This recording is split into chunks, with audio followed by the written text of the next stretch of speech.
안녕하세요. 시댁에서 다 들리고 말할 수 있음에도 불구하고 귀머거리와 벙어리로 3년을 착실하게 지낸 며느리입니다. 남편과 결혼한 지 이제 18년이 다 되어가요. 15살인 아이를 키우고 있는 전업주부입니다. 저만큼 시집살이 혹독하게 한 사람을 제 주변에서 본 적 없을 만큼 제 시집살이는 참 어려웠고 힘들었답니다.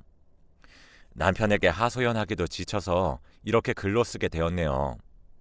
저는 어렸을 적부터 일복이 많은 사람이었습니다. 제 친정어머니가 아프셔서 제가 다 돌봐야 했거든요. 오빠는 서울에서 학교를 다녔는데 그래서 아가씨 때부터 20kg짜리 쌀가마니도 들고 다녔고 친정어머니 수발이란 수발은 다 들었어요. 대학생 때도 친정어머니 운전을 다 해주고도 기름값 한 번 받지 못했죠. 친정이나 시댁이나 제가 하는 모든 일은 되게 당연하다고 생각하시는가 봐요. 제가 하는 건 다 당연하고 안 하면 못된 년이 되는 게 지금 제가 처한 현실이네요. 저는 임신을 하고서도 친정어머니 집을 직접 걸레로 닦으면서 청소하고 입덧으로 양냄새에 구역질이 올라왔지만 참아가며 보살펴드렸어요. 저는 그때 너무 서러웠지만 바보처럼 그냥 참았죠. 친정어머니 아버지 병수발을 제가 다 들었습니다. 근데 다들 고마움을 모르더라고요. 그나마 제 아버지께서 돌아가시기 직전에 하신 고생했다 한마디가 전부였죠. 매일 똥오줌 가려드리고 밥 먹여드리고 씻겨드리고 정말 성심성의껏 정성을 다했는데 아버지 말고는 아무도 제게 수고했다는 말 한마디가 없더라고요. 말 한마디가 뭐가 어렵다고 그 말도 안 해주는 건지 정말 서러웠습니다. 하다못해 옆병실에 누워 계시던 할머니께서 저희 어머니를 혼내실 정도였어요. 딸이 저렇게 잘하는데 잘한다는 말 한마디 없는 게 그게 말이 되냐? 하면서 저희 어머니를 혼내셨어요. 내심 너무 후련하고 기분이 좋아서 그냥 입 다물고 있었죠. 저는 저희 집에서도 그냥 하녀 같은 취급을 당했어요. 일부러 그런 건 아니지만 그냥 제가 하는 건 당연하게 된 것 같습니다. 전 남을 도와주고 남의 일에 나서서 제가 도와주는 걸 좋아하거든요. 그래서인지 제가 집의 일을 제가 하고 싶은 걸 참고 도와주는 게 어느샌가 당연해진 거였어요. 그건 아버지가 살아계실 때나 돌아가셨을 때나 마찬가지였습니다.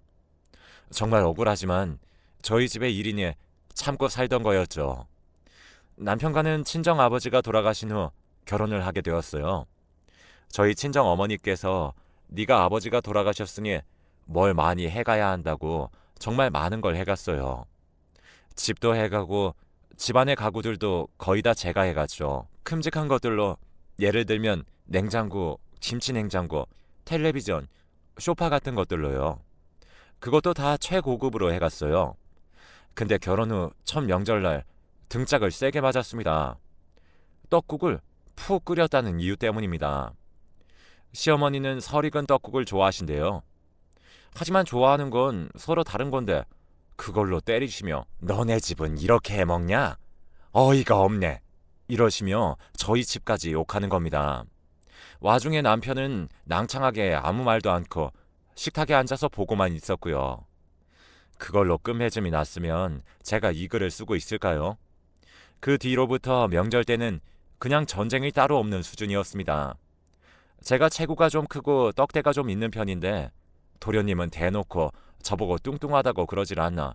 뭐만 하면 저더러 다 하라고 시키시고 설거지도 무조건 따뜻한 물로 하면 안 되고 찬물로 해야 한다고 하는 거예요. 다들 과일 먹으며 텔레비전을 볼 때 저는 혼자 고무장갑도 없이 손 다 얼어가며 설거지를 했죠. 혼자 부엌에서 비참하게 말입니다. 하루는 웬일로 제게 같이 밥을 먹자고 하셔서 갔더니 역시나 저만 찬밥을 주시고 다 식어 굳은 밥을 주셨어요. 제 표정이 마음에 들지 않으셨는지 싫으면 먹지 말라며 밥을 그냥 버리셨죠. 너무 비참했습니다. 전 항상 시댁 식구들이 밥을 다 먹고 남은 것들로 밥을 먹어야 했네요. 그래서 밥도 항상 식은 것으로만 먹어야 했고요. 국도 건더기도 없는 국물만 가득한 걸 제가 좋아한다며 건더기는 항상 빼고 주셨어요. 그 국을 끓이고 만든 건 저임에도 불구하고요. 그래도 남편은 별말이 없었어요. 무심한지 무시인지 알 수가 있어야죠. 지금 생각하면 그때 남편을 때리고 부부싸움을 해서라도 제가 얼마나 힘들고 어머니가 얼마나 제게 구박을 하는지 남편에게 알렸어야 했는데 지금 너무 후회가 되네요. 원래 시집가면 다 그런 거라 생각하면서 꾹 참고 또 참아가며 살았거든요. 어머니가 욕을 하시던 절 구박하시던 그냥 그러려니 하도록 노력했었던 것 같네요. 저도 예쁨 받으려고 많이 노력했습니다. 딸 같은 며느리, 엄마 같은 시어머니 하자며 대화를 많이 하려고 노력도 했었고 반찬 같은 거 해가서 시댁에 가져가기도 했는데 번번이 퇴짜 맞고 반찬이 이게 뭐냐며 되려 화를 내시는 것에 전 죄송하다는 말만 했죠. 가끔은 제가 해온 것이 없다며 저를 막 혼내시고 제 집을 욕하셨어요. 하지만 위에서 말씀드린 것처럼 그 시대에 저만큼 해간 며느리는 몇 없을 거예요. 제가 집도 해가고 각종 가전제품이나 가구도 다 해갔는데 사실상 몸만 들어온 건 남편인데 왜 저한테 그러셨는지 아직도 모르겠네요. 그리고 느꼈죠. 집에서 하녀 취급 당하던 인생 시집 와서도 별 달라지는 것 없겠구나 하는 생각이 들었어요. 남편은 항상 아침밥을 먹어야 했는데 회사가 일찍 시작해 6시 반에는 집을 나서야 했어요. 그래서 전 항상 새벽 5시에 일어나서 밥을 짓고 반찬을 하고 국을 끓이고 난리도 아니었고 너무 피곤했는데 남편 역시 단 한 번도 고맙다는 말을 하지 않더군요. 그냥 그래서 받아들이기로 했어요. 나는 하녀니까 아무것도 바라지 말자. 그렇게 생각하니 편하더라고요. 새벽마다 전화하시는 시아버지의 전화도 뭐 잘못만 하면 절 때리시는 시어머니도 제가 맞건 말건 신경 안 쓰는 남편도 저보고 살 좀 빼라고 놀리는 도련님도 그냥 그렇게 참고 살기로 했어요. 귀머거리 3년, 벙어리 3년 이걸 매일 머릿속으로 되뇌이면서요. 그러니 어느 정도 편했죠. 그러던 어느 날 시어머니께서 제 대학 전공을 알게 되셨나 봐요. 제가 지방국립대학교에서 음악을 전공했거든요. 저보고 너 같은 애가 어떻게 우리 아들이랑 결혼할 수 있냐며 돌대가리가 우리 집에 있을 수는 없다면서 당장 이혼하라는 거예요. 어머니는 제가 음악 전공인 걸 모르고 결혼을 승낙하셨나 봐요. 그제서야 남편이 말이 심하다고 이 사람한테 사과하라고 나섰지만 시어머니는 그저 패악을 부리시며 난리도 아니셨어요. 당장 이혼 서류를 떼러가시는 기세라 제가 빌었죠. 저희 아버지도 안 계신데 여기서 이혼까지 당하면 저희 집안이 너무 망신당할 것 같다는 생각에서였어요. 저는 잘못한 것도 없지만 어머니께 빌면서 앞으로 잘하겠다고 말했습니다. 근데 그게 화근이었을까요? 툭 하면 제 머리를 쥐어박으면서 일만 시키셨어요. 저는 또 그때 일을 반복하고 싶지 않아서 죽어라 일만 했죠. 남편은 그 사건 뒤로는 또 꿀먹은 벙어리처럼 아무 말도 하지 않았죠. 이혼만 하기 싫었지 제가 일하는 건 아무렇지 않았나 봐요. 제가 힘든 걸 직접 보고도 방관하는 남편이나 시어머니나 참 못된 사람 같습니다. 일을 잘 못한다며 구박당하고 일을 열심히 하면 또 그거대로 꼬투리 잡혀서 매일을 새벽에 울고불고 난리도 아니었던 날이 연속이었는데 얼마 후 도련님이 결혼을 하게 되셨어요. 외국에서 유학을 하고 한국으로 들어온 유명 기업의 연구원이었는데 저희 도련님과 연애를 하다가 결혼을 하게 된 거죠. 저는 속으로 도련님의 결혼 상대가 참 안 됐다는 생각을 했습니다. 그렇게 잘난 삶을 살아왔는데 저처럼 구박당할 생각을 하니 참 불쌍한 거예요. 제가 많이 도움을 줘야겠다는 생각을 했죠. 상견례도 결혼식도 참 순탄했어요. 그때까진 별 생각 없었어요. 저도 상견례랑 결혼식은 순탄했었거든요. 근데 이게 웬걸 첫 명절 때 동서에게 너무 잘해주는 거예요. 결국 그 명절도 저 혼자 일했어요. 들어보니 동서는 집도 안 해오고 가구도 안 해오고 그냥 차 한 대 해온 게 다던데 저만 일하고 동서는 화기애애하게 시부모님과 얘기를 하고 있는 거 있죠. 그때 내가 진짜 식모에 불과하구나 라는 걸 깨닫게 되었어요. 눈물이 날 뻔했죠. 이렇게 몸소 비교당하고 깨닫게 되니까 너무 서러웠죠. 그래도 동서는 제가 하려는 일을 도우려고 하고 저에게 아주 살갑게 대했어요. 물론 동서가 일하려고만 하면 시어머니가 저에게 다 시키셨지만 형님이 하시는데 제가 어떻게 안 해요? 하며 절 도우려는 동서가 너무 예뻤습니다. 그래서 동서랑 많이 친하게 지냈던 것 같아요. 근데 어느 날 동서가 임신을 하게 된 겁니다. 하루는 제가 만든 음식을 보자마자 헛구역질을 하길래 시어머니께서 절 많이 혼내셨거든요. 음식을 어떤 식으로 하길래 제가 저러냐? 라며 저를 많이 면박 주셨는데 그게 두세 번 정도 반복되니까 다들 이상함을 느꼈는지 병원을 다 같이 갔는데 임신이라고 하더군요. 저는 너무 기쁘고 축하해주고 싶었지만 그럴 수 없었죠. 시어머니가 절 또 아이를 가지지 못했다고 구박할 게 뻔하니까요.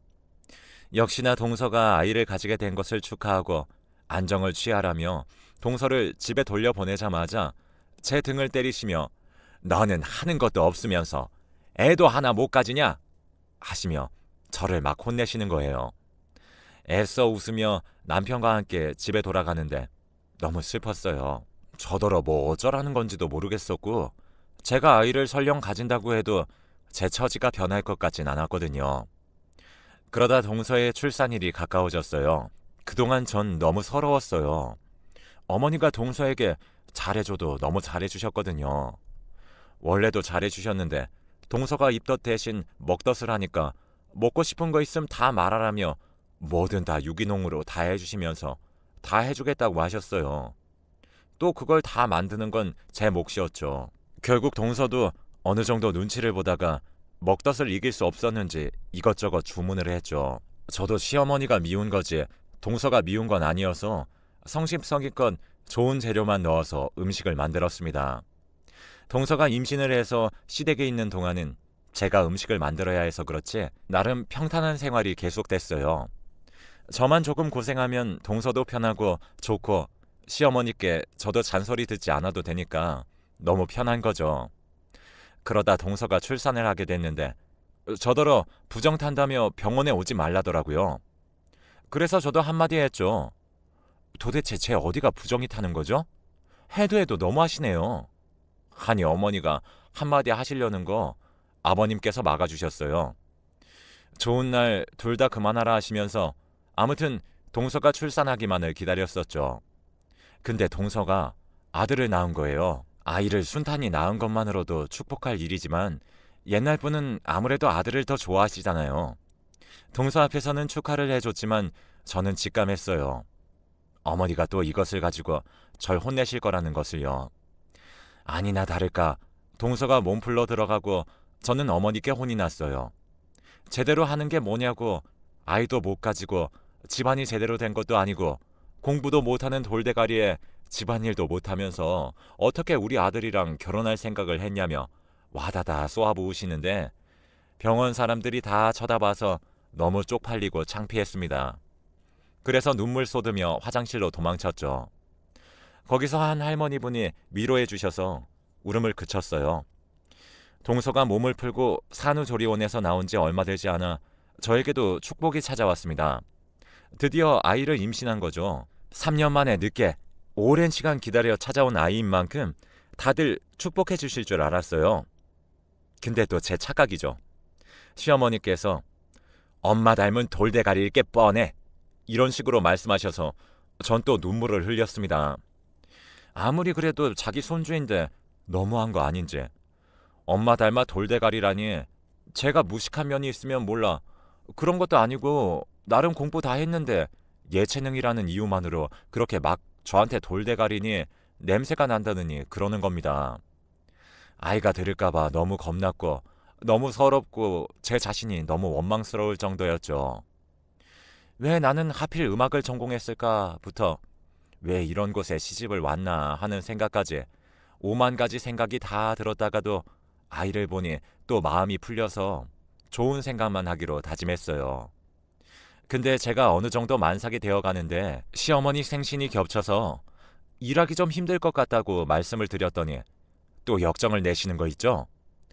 드디어 미쳤다며 며느리는 며느리답게 일을 해야지 만삭이라고 뭐가 달라질 줄 아냐며 막 뭐라 하시는데 그때 이번에도 제대로 짚고 넘어가지 않으면 우리 아이한테도 피해가 가겠다 싶어서 강하게 나갔어요. 동서 손목을 붙잡고 뭐 하고 있냐며 얼른 일하라고 하지 않느냐 하면서 동서를 부엌으로 끌고 가서 일했죠. 나중에 동서에게 사과를 했어요. 어쩔 수 없었다고 하니 동서도 이해해 주더라고요. 그리고 동서를 일하게 만들고 시어머니 앞으로 가서 남산만한 배를 들이밀며 제 아이 듣는다고 조용히 좀 하라고 했죠. 그리고 이 집에 시집 올 때 해온 것들을 줄줄이 읊었어요. 이만큼 해온 게 많은데 대체 뭘 가지고 절 무시하시는 거예요? 그렇게 말하고 저도 제 부모님 자식이라고 한 번만 더 이렇게 말씀하시면 당장이라도 이혼하고 저희 부모님께 다 말씀드릴 겁니다. 라고 말하니 시어머니도 벙찌시더라고요. 남편도 이번엔 엄마가 심했다는 식으로 이야기했죠. 뒤늦게 들어오신 시아버지께서는 상황 파악을 하지 못하고 계시다가 자초지종을 들으셨어요. 그리곤 시어머니께 엄청 화를 내시면서 내가 그동안 참은 건 당신이 시부모로서의 권리를 잃을까 봐였어. 근데 이렇게 자꾸 며느리 괴롭히고 그러면 나도 더 이상 못 참겠어. 당신이 여태껏 이 아이한테 너무 했으니 당장 사과하시오. 라고 하시면서 저한테 사과를 시키는 겁니다. 어머니는 할 수 없이 저한테 사과를 하셨어요. 속이 너무 시원했죠. 그 이후로 어머니는 절 딱히 건드리진 않으셨고 그 일이 있던 다음 아버님께서 부르셔서 여태껏 모른 채 해서 미안했다고 시부모 권한을 억압할 수도 있다는 생각에 그랬다고 사과를 하시더라고요. 그래서 저는 그 모습에 펑펑 울면서 여태껏 너무 힘들었다는 말을 했습니다. 너무 힘들고 이혼까지 생각했었다고 그래도 이렇게 용기 내주셔서 너무 감사하다고 말씀 전해드리고 앞으로 아이가 좋은 말만 들을 수 있도록 조금 신경 써주시면 좋겠다고 말씀드렸어요. 아버님도 알겠다며 자주 신경 쓰겠다고 말씀해 주셨어요. 그 길로 남편과도 같이 이야기를 나눴어요. 당신 나 당하고 있을 때 왜 가만히 있었어? 라고 남편에게 물었더니 남편이 당황하면서 우리 엄마 성질 나도 알아. 그래서 더 못 나선 것도 있어. 나서지 못했고 당신에게 무신경했던 점 사과할게. 아이도 있는데 내가 너무 무심했던 것 같아.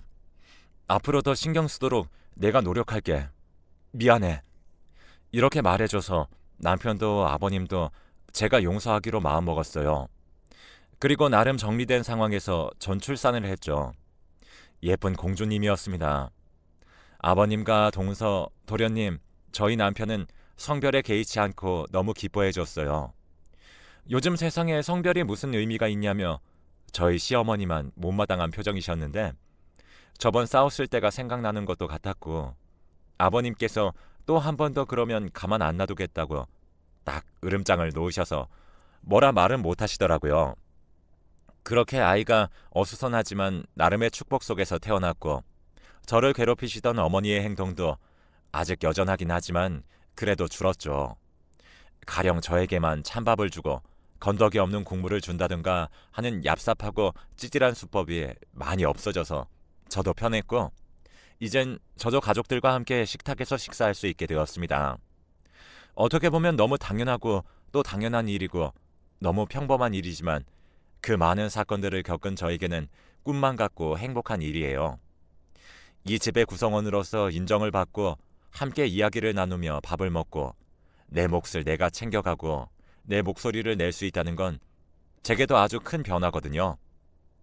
저 스스로가 인생을 살면서 가장 잘한 일 중에 하나예요.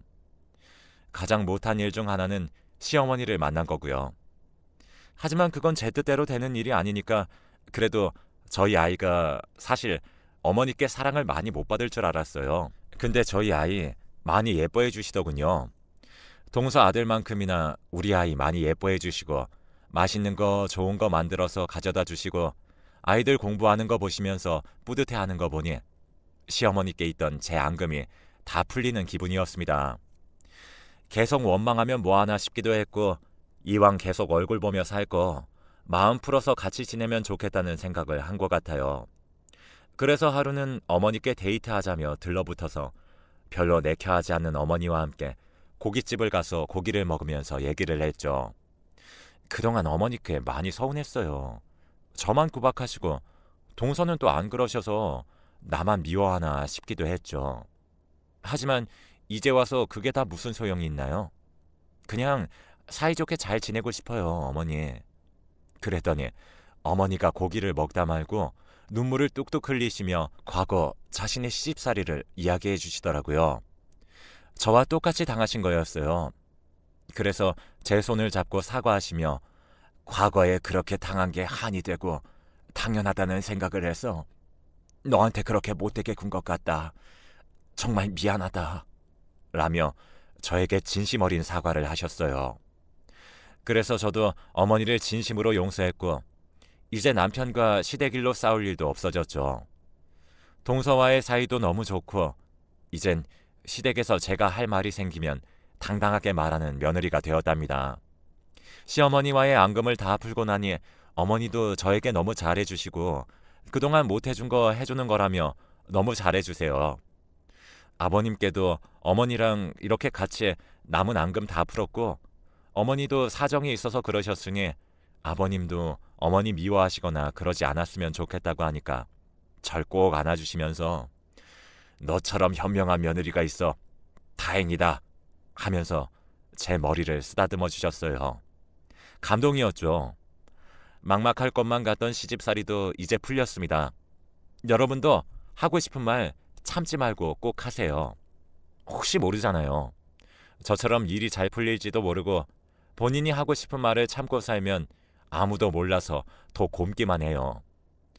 하고 싶은 말 예의에 어긋나는 말만 아니라면 하고 살아도 된다고 생각해요. 세상에 사연 없는 사람은 없으니 말로써 잘 풀어나가야 한다고 생각합니다. 제 이야기는 여기까지예요. 들어주셔서 감사합니다.